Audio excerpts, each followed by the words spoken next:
আপোনালোকে জানে যে মই কেইদিনমান ধৰি বিয়া এখনত বহুত বেছি লাগি আছিলোঁ। ছোৱালী আনিলোঁ, গাড়ীত গ'লোঁ, পূৰা পাৰ্টি চাৰ্টি কৰিলোঁ।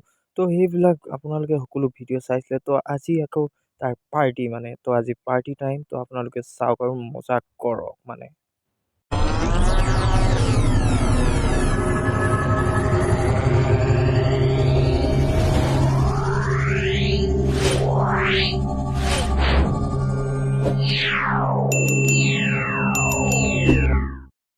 কি খবৰ আপোনালোক সকলোৰে ভাল মুখৰ ভাল আৰু আপোনালোকে চাই আছে ৰাজদীপ ব্লগ আৰু আজি বিয়াৰ হয় পাৰ্ট 3 আৰু গম পাইছোঁ সকলোৱে বহুত বেছি ফূৰ্তি কৰি আছে।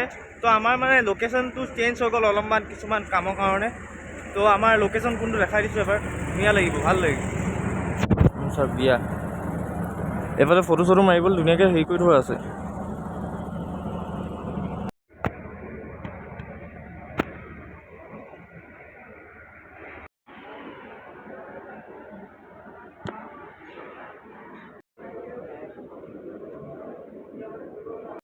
মানে গাইজ লোকেশ্যনটো অলপমান বাহিৰৰ ফালে দিয়া গ'ল। আমাৰ সেইফালে লোকেশ্যনটো অলপমান চেঞ্জ হৈ গ'ল, মানে অলপমান হ'ল আৰু কিবা এটা মই আপোনাৰ বেলেগ ভিডিঅ'ত দিম। গাইজ এইফালে আমাৰ দৰা কইনা একদম পূৰা বেলেগ কথা পাতি আছে, কাৰ লগত পাতিছে আৰু এইফালে মানুহৰ পৰাও আহিছে আৰু মই এটা বেগ চেগ লৈ কেমেৰামেন বনি গ'লোঁ।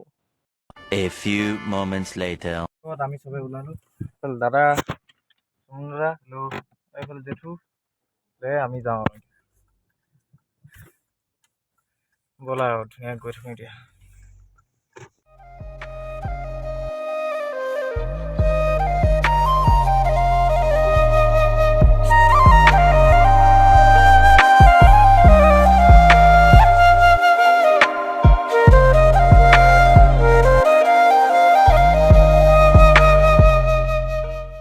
A few moments later.